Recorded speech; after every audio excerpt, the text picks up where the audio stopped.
Hello, and welcome to the Last Voices 2013 newscast. I'm Matthew Lee. And I'm Dipti Kumar. It's been an exciting week at the Voices team here, hasn't it, Matthew? It really has been. The whole team has been hard at work to bring you folks stories about arts and culture in New York, convention news, and journalism industry trends. Well, one such industry trend is freelancing, which journalists, myself included, are very skeptical about, from job security to pay. But that trend is changing, and I spoke to a few journalists at the AAJA convention, and here's what they had to say. Freelancing is a wonderful opportunity to get your foot in the door. I think it's a good way to get to what I feel is the core purpose of journalism in the first place, and I always think the purpose of journalism is to change the world. The downside from all the coworkers and friends that I know, they don't exactly have the stability or the commitment from the station. When you freelance, you have to really make your own decisions. You have to be accountable to yourself.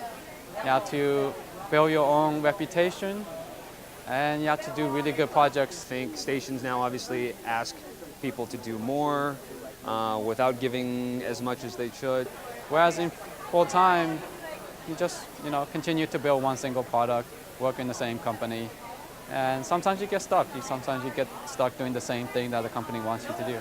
I feel I'm excelling now in my current job because of all the freelance opportunities that I was given. I think when we figure out where, either depending on if you're radio, TV, broadcast, online, where the medium is, I think you're going to have to mix and match that a little bit until you figure out what works. While we're on the topic of trends in journalism, Voices reporter Shako Liu spoke with University of Southern California assistant professor Robert Hernandez about new and emerging technologies that could change the way we see journalism. What makes a good journalist is curiosity, and I think I look at that as well, the curiosity of how this, technology can be used for journalism. I like to play with this stuff, but I'm not a typical consumer. I look at this stuff and think of, how can I use this for storytelling? How can I use this for reporting? How can I use this to better inform my community? I started work for the Hearthstone San Francisco Examiner in 1999, and we merged with the Chronicle in about 2001 actually. Photographer, his editor, myself, we would go to our bosses and pitch the idea of putting audio and photos together, and they thought we were crazy. That'd never work, it costs too much money. The word multimedia storytelling didn't exist, that concept didn't exist, and newspapers for sure were not having it. I looked at the industry changing from the get-go, and that's what got me so excited about it. And I didn't see the industry dying at all, I saw it just evolving and changing. And for me at that time, it was an opportunity for me to help change it. That's my new phone number. Well, I had a clear vision of what was possible with technology and journalism. Culture isn't always there. So there have been times in my career, and this is almost a rite of passage with a lot of digital journalists, where you're banging your head up against a wall trying to convince people what is possible. So change is slow, but I've been fortunate to help shepherd in that change. Wow, any way I can get a pair of those at Bloomingdale's anytime soon? I don't think so, Matthew. You'd have to book that on Google, and it costs $1,500, just so you know. But who knows? I mean, there could be someone cooking up a much cheaper version of it. I mean, I can only hope. But let's move on. And in China, we know that the media is heavily regulated there, but that hasn't stopped journalists from working there. Now, reporter Francis Wang spoke with two Asian American journalists who are working abroad in China. And here's what they had to say about the media there.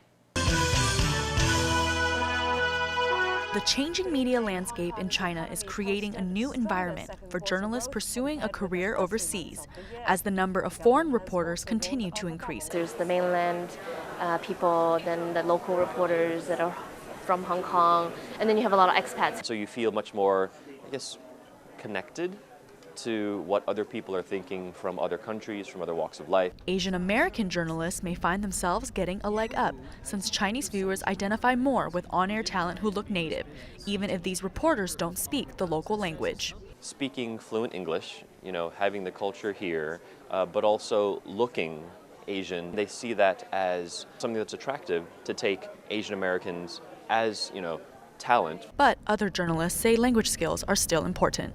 Because we are that door to to China, to mainland China, there are a lot more opportunities. There are a lot of foreign journalists. Usually they have the language skills though, and I think that's a very key thing to be working in Asia.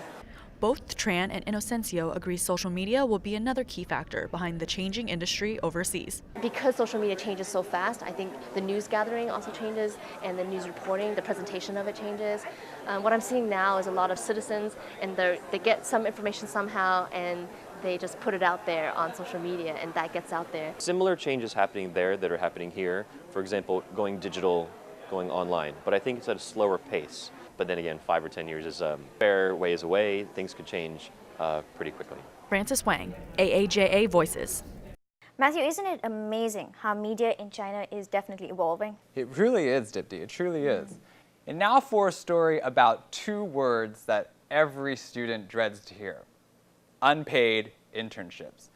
Voices reporter Stephen Jiwenmal spoke with an unpaid intern and several career recruiters at this year's convention to get some insight into the value of an unpaid internship in today's market. Meet Valerie Plesh. She's been a production intern with Al Jazeera English this summer. After graduating from Columbia Journalism School in May, Valerie says she was looking for work right away and found this opportunity. She's changing careers from international development to journalism. She gets a weekly stipend, but says she's surprised that's all she's getting. I couldn't believe that, wow, in this day and age, New York City, that $100 a week, that's what they would be paying. Valerie's experience isn't uncommon, and here at the AAJA Career Fair, some recruiters I talked to said, while the internship is unpaid, you can't put a price on the experience. Brent Jones is the internship coordinator of Gannett's USA Today. He says though the program is unpaid, it offers its interns a variety of resources. We believe that there is a great value. I mean, the level of support, the recommendation letters, the mentoring relationships that are built through our program.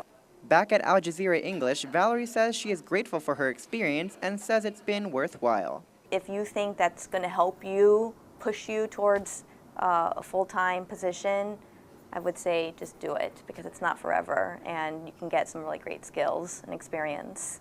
Dipti, what's been your experience with unpaid internships? Well, to be honest, working in India and the United Kingdom, the issue is definitely a very global one. But well, on a much lighter note, you've seen all the work that the Voices team has put together, and now you'll get to see the faces behind Voices.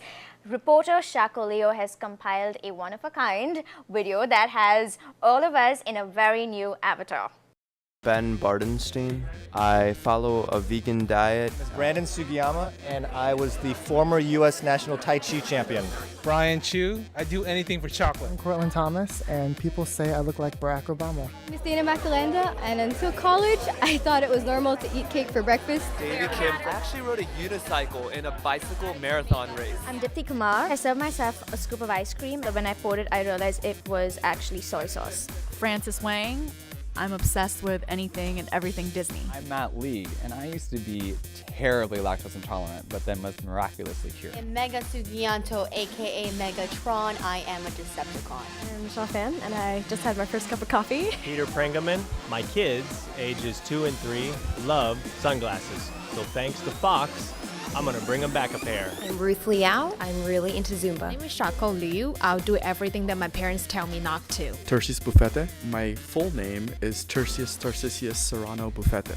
Stephen Jiwenmal. I have an unhealthy obsession with the giant panda. It's Yumi Araki. No matter how I spell my name, I either get yummy or yome. It's Yumi. I'm Adam Kalo Hakazi. My students got like at least 2 stories apiece and early, so I don't feel so bad about deserting them temporarily. So Dipti, how did that soy sauce ice cream turn out? Well, to tell you the truth, from the artisan peppercorn ice cream I've had at the convention, that experience was pretty bad. But listen, tell us about your lactose miracle. Well, let's just say there can be miracles if you believe, and I believed in ice cream. All right, well, that's about the time we have on this newscast, but thank you so much for joining us, and a big shout out to our Voices mentors who have really helped put all of this together. And make sure you follow us on Twitter and check out the rest of our content at voices.aaja.org. I'm Matthew Lee. And I'm Dipti Kumar. Thanks again for joining us. Thank you.